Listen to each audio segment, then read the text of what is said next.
So, okay, here at the Pretty Little Death, um, Mhm. we have decided that we're going to do our own books. My name is Christina Lynn. This is the bestie that I'm always talking about. Um, we have some very unique interests when it comes to our books.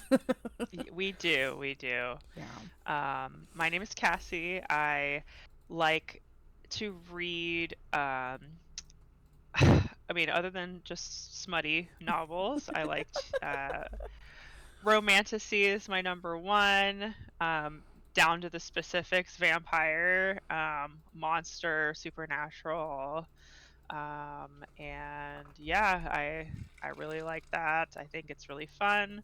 I do like some post-apocalyptic stuff as well. Um, yeah. So and I like them dark.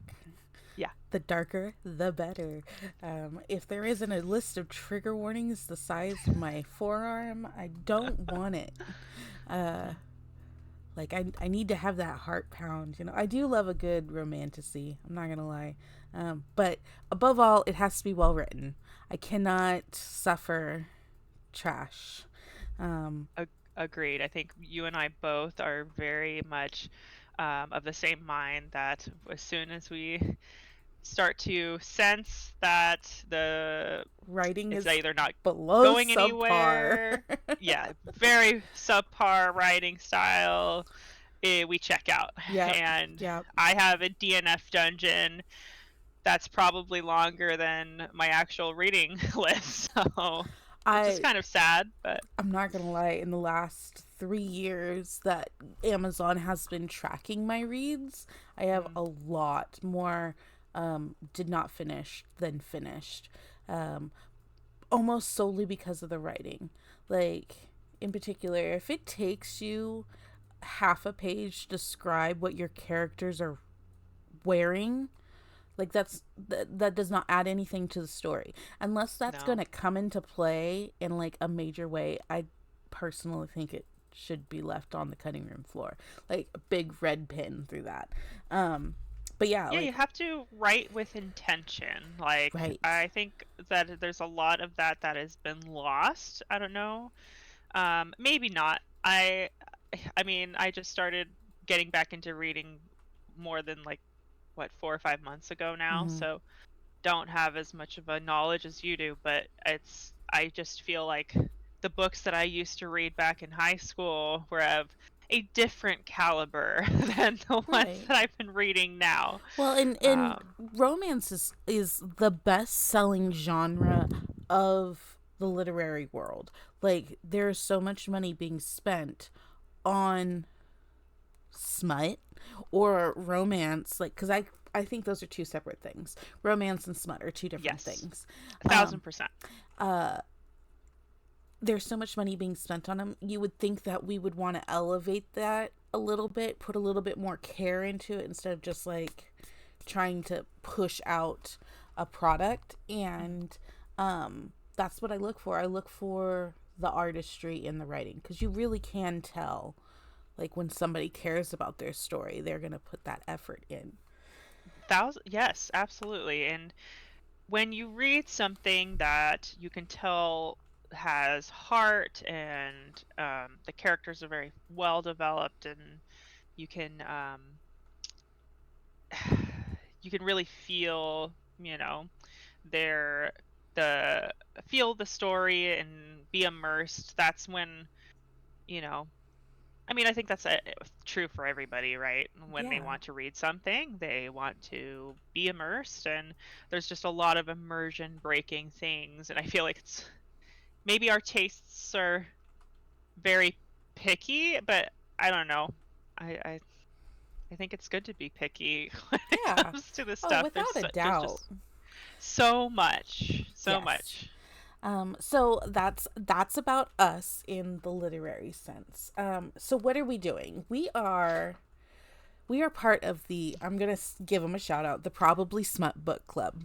Yes. Um, it is a if you are lucky enough to get into the subscription because they have limited spaces. They have um, limited edition releases of books. If you are lucky enough to get outside of the free spot and into the package, which I've done a several unboxings on the channel already. You get these, I will not say they're collectors, because they're not collector's editions at all. They are limited runs. They are special editions for the club. However, because our tastes do not align with the 20-something and younger club, which a lot of these seem to be written for, we have decided amongst the two of us that we were going to start our own little mini book club. It's not really a club. It's not a club if it's it's a hangout. It's a hangout. Like, it's just the two of us. It's a hangout. Yeah. Especially because even though we both really like the dark genre, are looking more for smut, we decided that we were going to pick 2 books, one from each of us, that the other had to read. These are the rules, okay? These are rules that we agreed on when we started this. If I picked a book, she had to read it. If she picked a book, I had to read it. No DNFs allowed. You had to complete it. Then we would get together and discuss it. I know I mentioned it in my last video that we were going to do this, and invited everybody to join in to see what we were going to be reading and what we were going to be talking about. We have finished those books. Yes. We gave ourselves a deadline. I think we're going to do this from now on. Like, on the 24th, we're going to do a video. This time we're doing it recorded. Maybe we'll do a live so people can actually join in the discussion as well. But we have finished the books. Okay. And I really liked yours. Go ahead and introduce your book, because it was really good. Yes. I am really sorry. I'm going to have to go grab the physical copy. I got it right here. You do have the physical copy. Excellent. I'm showing it since you can't see. I am showing it. I read it ebook, so I didn't receive the physical copy until after I read it. But it is called Pestilence by Laura Thalassa. It is a dark fantasy romance about, and it's also post-apocalyptic too, which is like kind of ticking all of your boxes. Ticking all of my boxes. It is the first in a what's it called, a quartet, or whatever the book version is. Right. It's like a set of 4. I wouldn't say it's a series, but it is a quartet. We'll say that. It is a quartet, yeah. So when I hear series, I'm gonna justify this to everybody else, because I have brought it up before. When I say a series, I think it's the set of characters following all through multiple volumes. A quartet, I feel the same way. A quartet, though, would be, it's a set, obviously, but it's individual stories for each volume. That's just for those so that people can get in on our lingo. Go ahead. Right. I'm sorry, I didn't mean to interrupt you. You're okay. Yeah, no, I totally agree with that. But I'm assuming each story follows a different main character and a different love interest, which in this case, Pestilence, one of the 4 horsemen of the world ending. Mm-hmm. So that's pestilence, war, famine, and death. And the reason why I was looking into this series is because the 4th and final one, Death, was highly, highly recommended based off of all these books that I loved. And I just couldn't bring myself, even though they are technically individual, I couldn't bring myself to just read that one, even though it is part of this whole world. And I'm very happy I didn't do that, because Pestilence ended up being pretty fantastic. I gave it a solid 4 stars. So it's a dark fantasy romance. It follows this woman named Sarah Burns, who, so the setting is Pestilence has brought this plague to the Western world. It's just the United States, because they do, each horseman goes to a different quadrant, I think, of the world. Mm-hmm. So he arrives in the Western world. He is invincible. He brings this plague and kills everybody without remorse. So Sarah Burns is a firefighter who is tasked to try and kill Pestilence. Unknowingly So unable to. yes, so it is extremely dark. There is a lot of violence. There is a lot of um, death, given the subject material. So she meets him, and she kills him in a very horrific way. Horrible way. Very horrific, cold-blooded way. Well, I'm trying not to. I don't know if we're gonna go into spoiler territory This yet. one, like, on my normal videos, I don't, but this one, I Okay. think we should discuss it. Because, like, Okay. it's deep. It's Deep. so she lights him on fire. Yeah.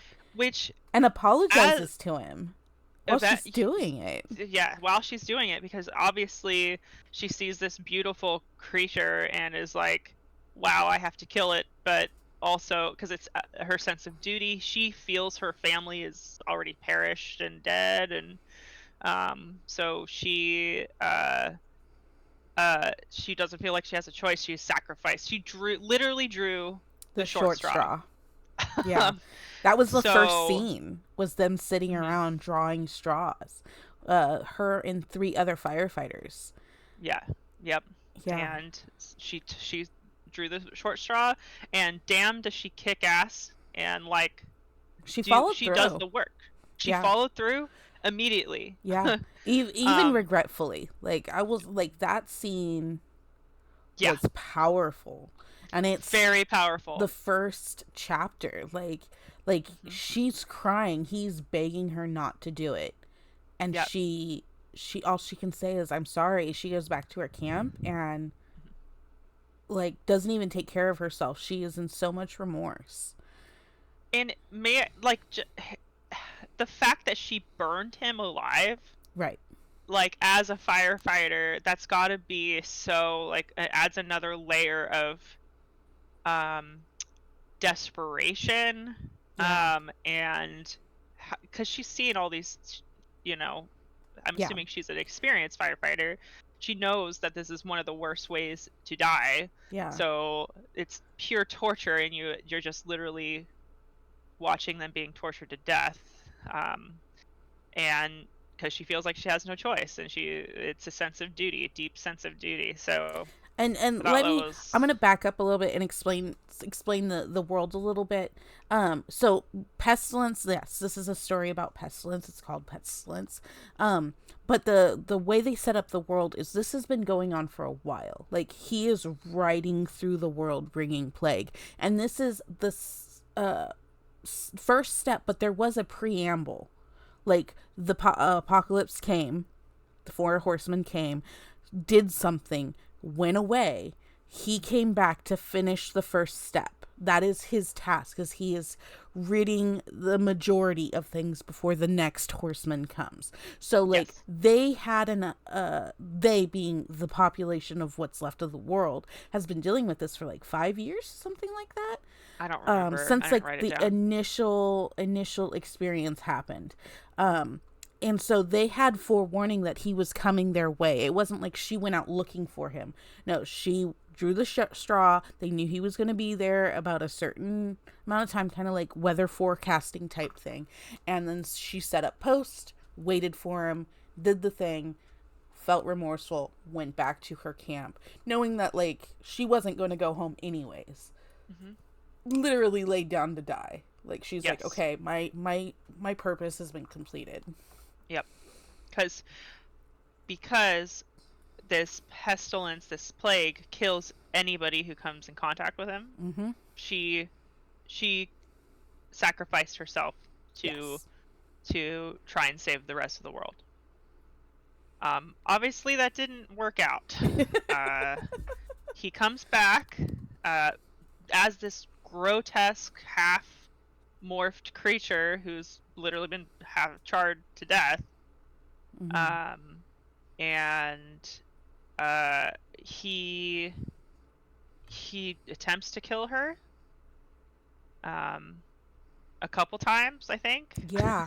Right there in camp he tries to, and then something happens that we don't find out until later. Right. And that scene where so later on, he ends up taking her and like tying her up and kind of dragging her by his horse. Yeah. Oh, that was rough too. That was extremely brutal. You're talking about, I hesitate to say enemies to lovers. I guess this would count as that. Yeah. But when you read the first couple chapters, you're like, there's no way in hell that this main character is going to fall for this person. This is like a cold demon. Yeah. So it's really heavy. It's really heavy. It's really dark. There's a scene where she's literally being tortured by being dragged through the cities by the horse. Yeah. And she can't like walk. She's being dragged and her skin's like scraping off. It's pretty brutal. And yeah, so, and I don't know, I'm fuzzy on the details of the order of events. But I couldn't remember if that happened before or after she attempted to flee. That was after. So After. he does take her prisoner, and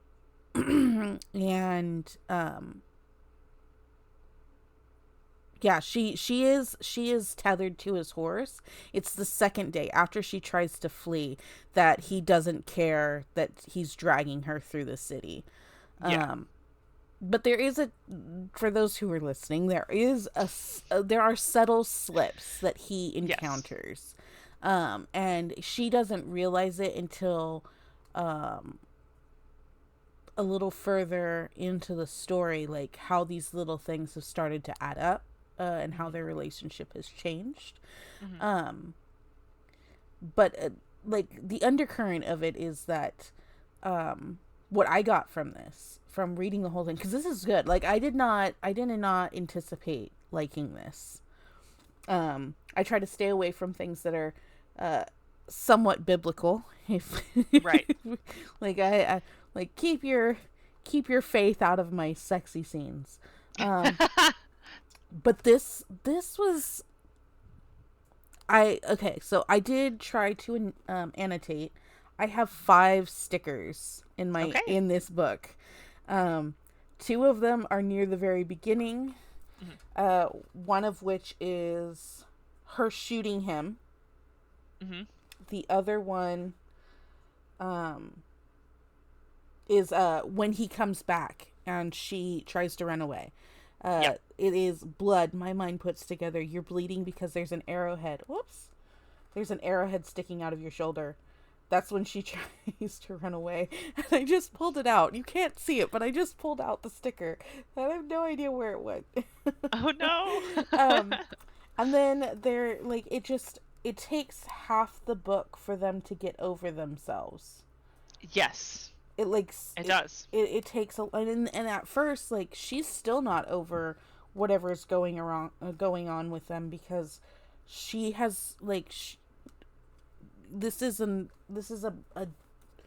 divine being here to bring about God's justice, so to speak. So she doesn't know if he's playing a game, although he has never lied to her. Mm. Like, he is so honest about everything about her. I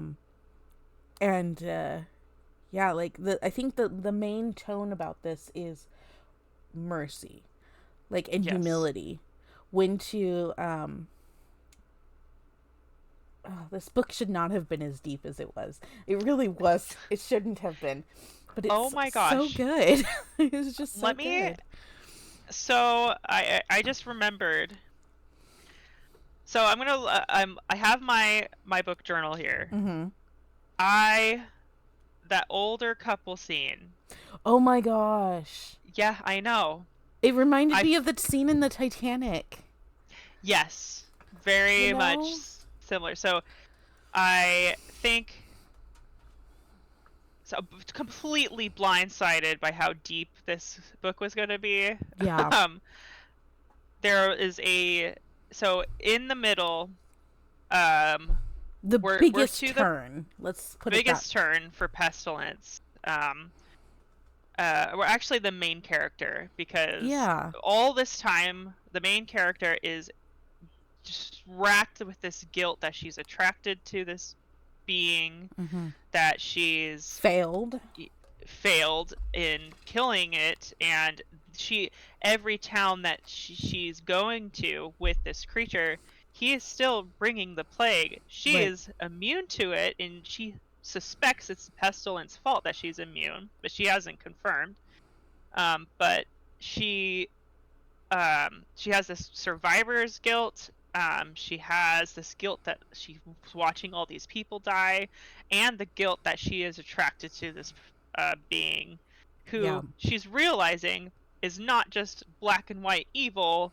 He is, this being who is doing this because he has to. Right. Like, and I think there's even a line in there that he says, just because I am doesn't mean I want to. Yeah, there is. He actually feels bad. He does not want to kill people. He's just, but that's his function. It is his duty. Yeah. And he can't because he doesn't really have a free will. Right. Or he implies that he doesn't have a free will. Right. So they come upon, every town that they go to, they have been met with hostility. Her in particular, they think she's complacent and helping. Exactly. Because of course this is a contemporary story, so there's news, there's media, and so her face has been plastered everywhere else, so people know of her by now. And we finally get to a point where whenever she needs to stop, he kind of barges into a random house, and they get to a point where they need to go, they make a stop, they knock on the door, and it's this older couple, elderly couple, who invite them in. They know exactly who they are. They're not afraid of them. They sit them down for tea and they have this dinner whole thing, and it's just it brought me, it totally, like, my focus kind of just honed in. I was like, where are they going with this? Yeah. I don't think I cried as much in this story as with this, what happens at the end with this couple. Let's not spoil what happens with this couple. Read this book, people. Read this book. If you're watching us, read this book. It's so good. It's so good. I have some favorite quotes. I don't know if you keep favorite quotes. I don't, but I'm really interested in what you found, actually. Yeah. I have 3 that I've written down. Okay. I have "Hope is a damnable thing," which is on page 41, said by the main character, Sarah Burns. I believe the context is, I think she just tried to kill Pestilence, and Pestilence did not die. Right. This is a thing throughout, by the way. This is not the only time he's maimed. Exactly. There should be like a little kill count in the corner. Like, he dies a lot. Anyway. Yeah. The next one I have written, "I cannot decide if you are a toxin or a tonic, only that you plague my thoughts and fill my veins." By Pestilence, page 167. So it's about halfway through the book. I think this is after their encounter with the older couple, where Pestilence is finally opening up and how about being honest about how he feels about Sarah. And then there's one towards the end which might be a little spoilery, so I don't want to read it. But it's cute. Leave a It's a cute. comment down below if she should read her last one. Well, I will. I'll be happy. I'll be happy to read it. But it was a cute one. It's pretty much, I think, on the last 4 or 5 pages that he says it. But I thought it was very cute. Okay, so that being said, I will say this: like reading this, I have a thing about reading in the first person. I hate it. Almost everything is written in the first person. But after a while, I stopped caring. That's how good this was. Before I get too far ahead of myself, what do you use for your rating system? My rating system, I have a 5-star rating system. Okay. So on my sheet here, let me look at my scale real quick. I didn't even So bring my 5 stars, reading journal top to this tier, thing. really good. 4 stars, very good, recommended. 3, it's all right. 2, probably didn't like it, but I finished it. 1 star, did not finish, bad. Okay. I also have a chili pepper spiciness scale, Okay. which is the level of spice. I also have 3 water droplets for the quality of spice. Or actually, no, that's quantity. Okay. The quality is the chili peppers. Okay. Quantity I have for the water droplets. Because you all know, wink, wink, nudge, nudge, what that means. Hopefully. So, if you don't, you're too young to be watching this video. Yeah, and go protect your fragile minds. Yeah. So 5 chili peppers, obviously, spice level amazing. And 5 water droplets. There's mostly smut. It's like very little plot, mostly smut. 5 or 4 chili peppers, decent spice. There's some spice here. I like it. It's good. Thumbs up. 4 water droplets, lots, but it's not all smut. 3 chili peppers. Spice is present and okay. It's all right. It is made an appearance. Right. And then smut is present in the book. 3 water droplets. And I would say if there are 2 scenes or more, is what I would put the 3 water droplets at.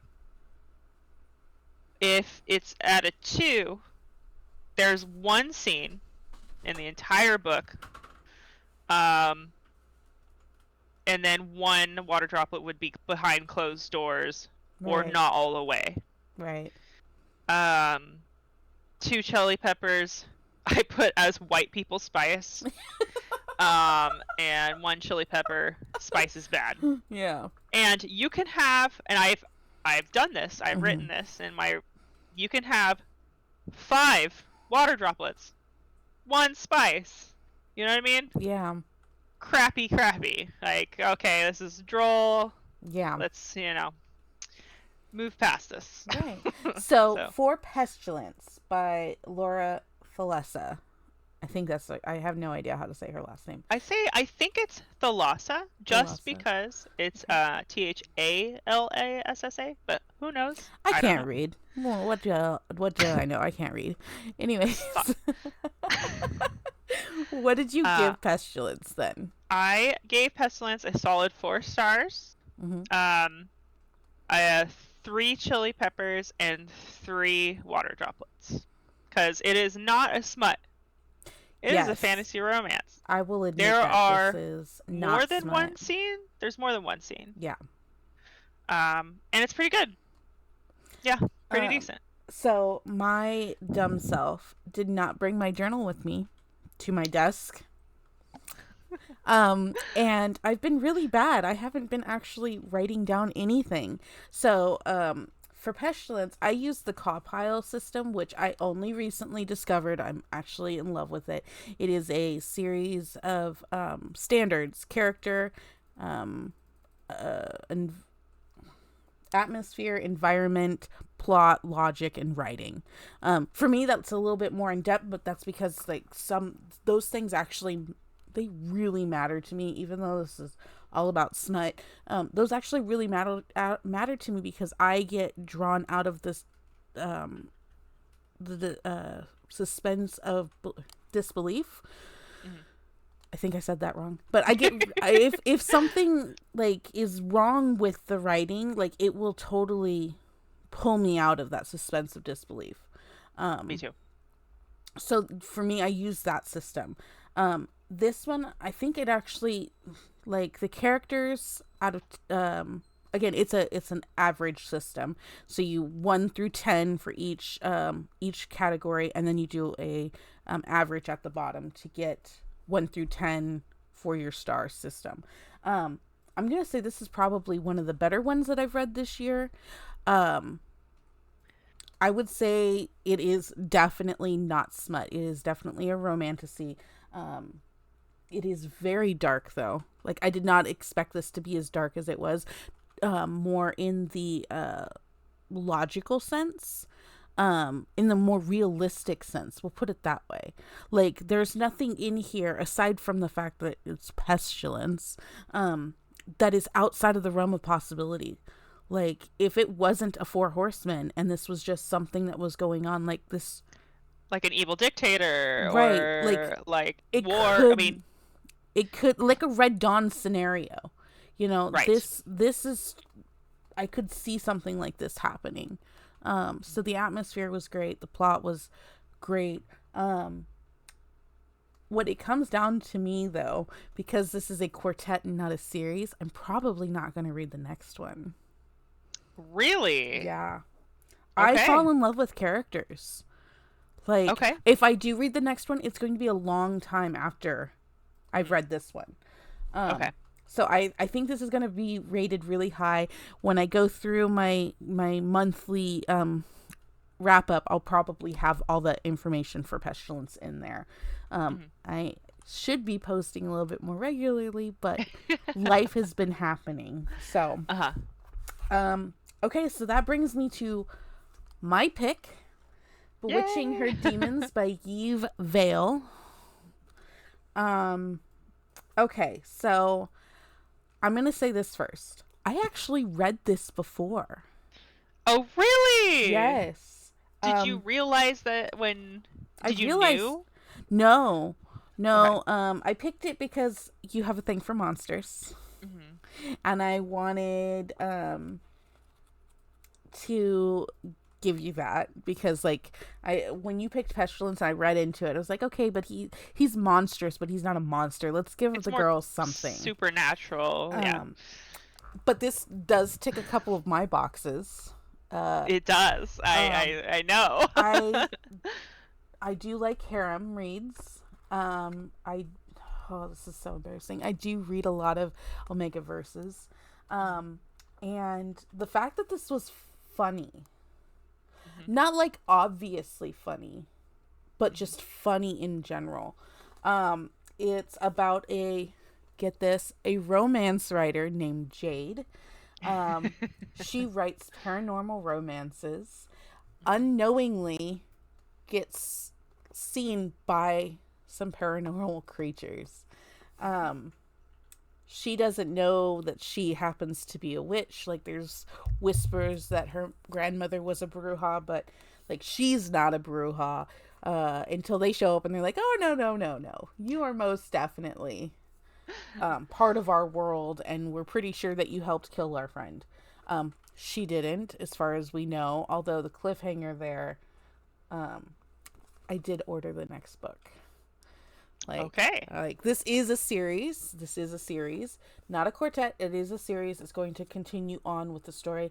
I don't think I've read the second one, but once I finished this, I was like, I'm pretty sure I read this already. The reason that I don't think I've read the second one is because it only came out in September of last year.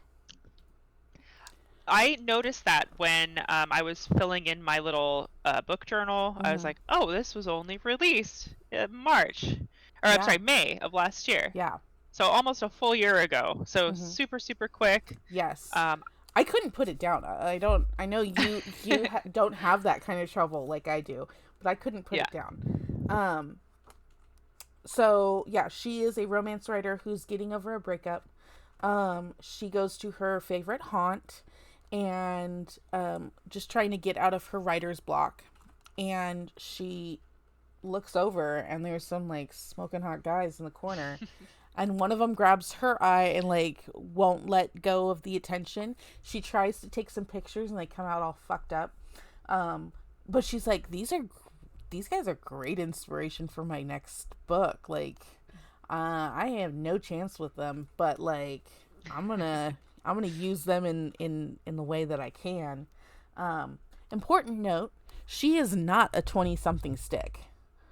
Yes, she is Oh, a big, beautiful 40-something-year-old woman who like knows what she wants. okay, so Cass and I might not seem like it, but we are not the natural demographic for a lot of these contemporary, I'll say that, contemporary romance novels. No.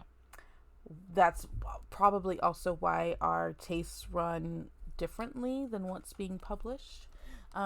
But the minute that we knew it was a woman of some years, we're like, yes, now we can see ourselves in these stories. Yes. Yes, yes. Just, I know you can't see me, just so you know, we both did that fist bump at the same time. Awesome. My goodness. So yeah, one of them is a werewolf. One of them is a gargoyle, a phoenix, a demon. In fact, the back cover says a werewolf, gargoyle, phoenix, and a demon walk into a bar. Like, that's literally what it says on the back Literally of what the happens. book. Yeah. And I have to say, this whole book is very fourth wall breaky. yes. The whole thing. Yeah. Yeah. Yeah, well, I mean, part of that, like, every time I read a book that's in the first person, it's all kind of fourth wall breaky. Like, because it's the character telling us what's going on. Like, they know, like, in their brain. Because people don't think like that, you know? Like, it's not a true first person story. But, like, every time I read a first person story, it's very fourth wall is not there. They are saying this to it. Like, I read something just the other night that was like, I put on a red bustier and leather pants and look in the mirror. Damn, I look good. I know I do. Like, bitch, we don't talk like that in the mirror. No one talks like that. Nobody thinks like that. That is most definitely the character putting on a show because they know they're being read. Like, yes. I want better. Yes. I want better. We deserve better. We deserve better. We're not 12-year-old girls. This is not Twilight. Yep. Anyways, so she goes home with this dog following her, and the dog happens to be the werewolf, and she thinks he's a dog, so she treats him like a dog. So cute. It is so hilarious. Even one of the other guys is like, what the hell are you doing? And he was like, I gotta find out, what she knows, what she's doing. He was like, did you just shit in her yard like a dog? And he was like, shut up, man. It was so funny. And then when she finds out, she's like, I took you out to my yard? Did you shit out there? And he was like, I don't want to talk about it. It is He's very hilarious. He's like, hilarious. Like, they keep calling him Doggy afterwards. Yep. Oh, it's so good. I don't know what just fell. I'm not really worried about it either. I loved this. I don't usually go for things that are like, oh, this is a comedic romance story, but this one worked. Like, every time I get into one that's supposedly comedic, it just seems so forceful and trite. Yes. This was not that. This was just... it was very natural. It was very natural. It is a quick read. If you are a quick reader, this will be a very quick read. I think I read it in a day. It is only 277 pages. I think it took me a total, because of course I work during the day, I think it took me a total of like 5 hours to finish this. Which, I mean, that's kind of bad for me considering I just finished what was like a 130 page book in an hour and a half. It is a romance. We'll say that. I put it in as monster smut / romance. Yeah. I should have put comedy because it's definitely lighthearted compared to. I mean, it's not dark. There are some tense moments, right? But I wouldn't say it's dark. No. But it was a good change of pace for me. Yeah, like I definitely ordered the next one. I think I ordered the next one. I mean to order the next one. How about that? I mean to order the next one. It is a self-published book. But it does have a copyright, so that's always good. I do like that. Published by Introverse Publishing. Maybe it's not self-published. It looks self-published.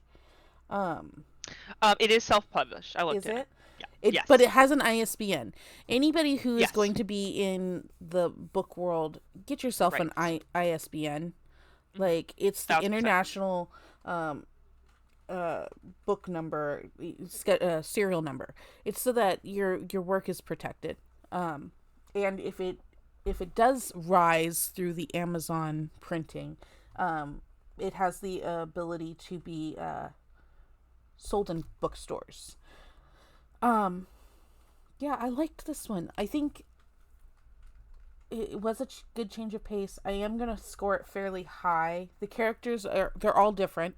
I like that. I do not like a set of characters that eventually turn into the same one, you know?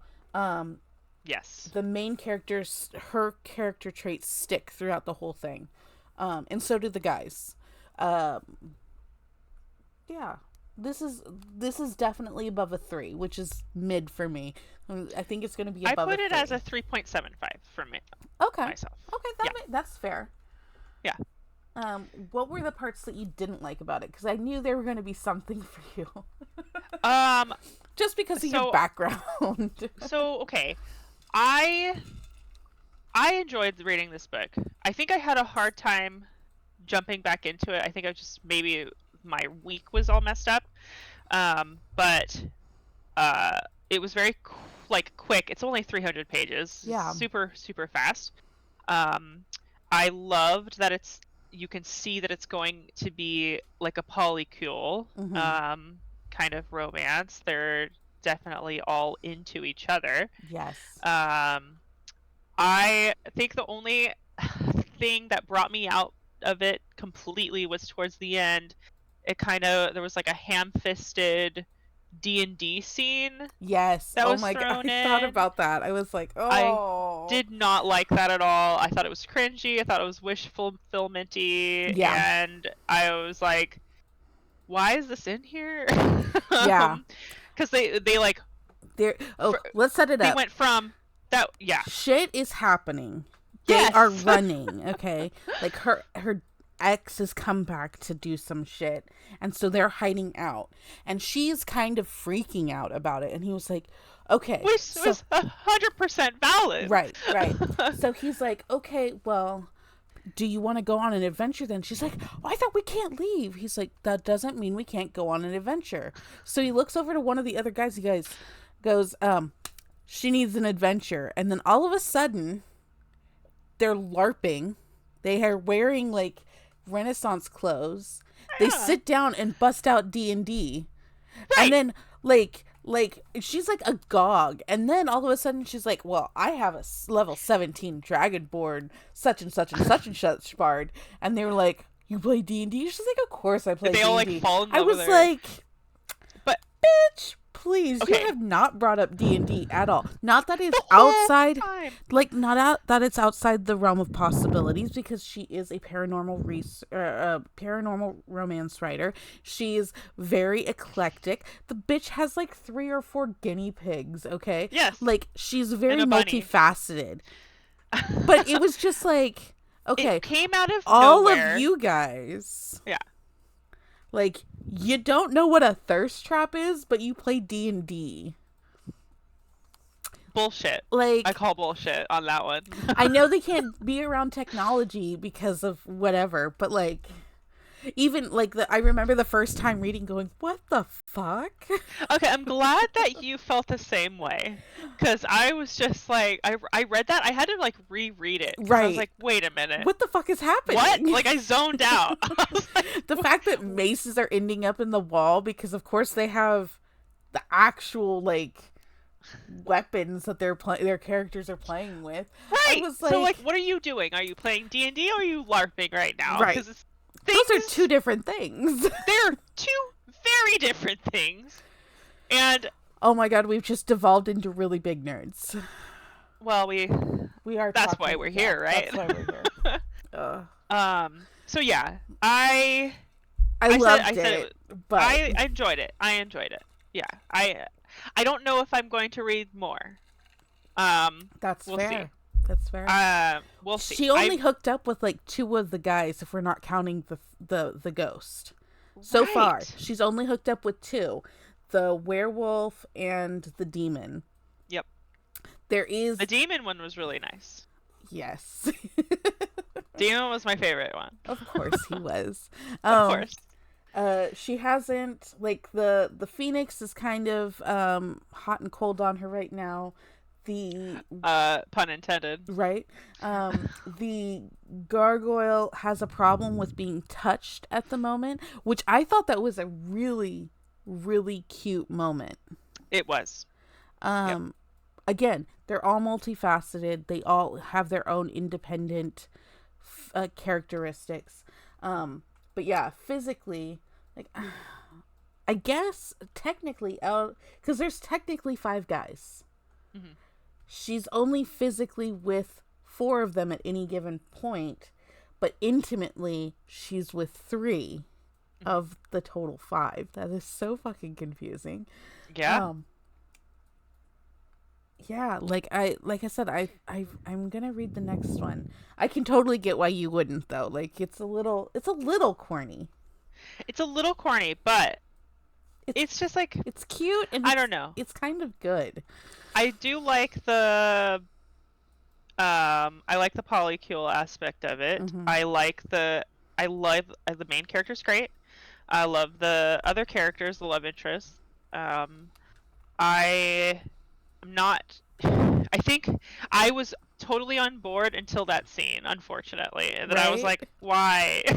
I have a feeling that there's not going to be another one. Like, yeah. I hope not. Like I said, the second one was published in September of 2023. So not that long ago. Right. Yeah. Which is why I don't think I've read it yet. Because usually, like, I will hit, if there's one, and the next one's not ready, then I'll totally give up on it, which might be why I didn't remember that I had read this. So yeah, I'll let you know on the next one. How about that? But speaking of next ones, March is like 5 days away. So what do you have for me? What is your March pick? So I am under the impression that we are choosing ones that we think are good, are going to be good books according to our tastes, right? Not the other person's tastes. Yes. Okay. So this author I love. She is the author of my favorite series, or one of my favorite series. If you say Twilight, I will chuck my phone at you from afar. But anyway, Carissa Broadbent. I want to do the first of 5 books called Slaying the Vampire Conqueror. Slaying the Vampire Conqueror, and it is mortal enemies to monster lovers. So okay, I think it's got 4.4 stars on Amazon and 4.1 on Goodreads. Okay. Not that really means anything, but I think that I think that we will enjoy that one. So Okay. I think that'll be. It's definitely on Kindle Unlimited if you guys want to join in. I may get the hard copy of it. We'll see how I feel. But Okay. that is my pick for the month of March. I gotta figure out where the hell my pick went. Oh no! I thought I had it highlighted in my phone. um where is it? Where is it? Where is it? This is, you know what's really weird is I just realized that you like the vampire genre so much, and I used to, like, I was a big Anne Rice reader. Oh, mwah, mwah. Right? Delicious. Yes. But I read a lot of werewolf stuff now. You do. You're super into the Omegaverse. Don't know why. Yeah. So now I remember what it was. Okay. Now I remember. Okay. I don't think you've read it. No. Okay. The Claiming of Sleeping Beauty. The Claiming of Sleeping Beauty. Let me take a peek. It is a 3-book series. I have not. Okay, good. It's an Anne Rice book. Oh my goodness. Okay. It's under a pseudonym. It is pseudonym. A.N. Roquelaire? Yeah, Roquelaire. So, The Claiming of Sleeping Beauty. I have read it before. Ooh. I didn't read it. I listened to it via audiobook. Which I think you can also do through YouTube. Okay. If that's better for you. I might do that because it doesn't look like it's on KU. But anyways. No, it's not going to be on KU. If you're going to get the text, you're going to have to pay for it because it is Anne Rice. It's not an independent author, or, you know, and especially since she passed just a couple years ago, like, I don't think her estate would just give it away. Definitely not. Yeah. I think you're going to like it. Disclaimer for anybody who hasn't read it, who's going to look into it. It is very heavy into the lifestyle. Very, very dark. Yay. It is probably going to be one of the darker things you read this year. Cool. Excellent. Yes. So, all right. So we have, look at that too. Well, actually, Claiming of Sleeping Beauty is not a vampire story. But we'll put it vampire adjacent because it is Anne Rice. It is Anne Rice, so it'll be vampire adjacent. Interesting. All right, guys. So next month on March 24th, we're gonna get together again. We're gonna review Slaying the Vampire Conqueror and The Claiming of Sleeping Beauty. We hope you guys enjoyed today's video. We hope to see you in the comments telling us what you thought of our monthly reads. You can also give us suggestions on what to read next. We might not have it as a discussion, like our monthly discussion, but you never know. It might pique one of our interests. We might pick it. Yes, of course, always like, comment, subscribe, and we'll see you in the next video. Bye. Bye.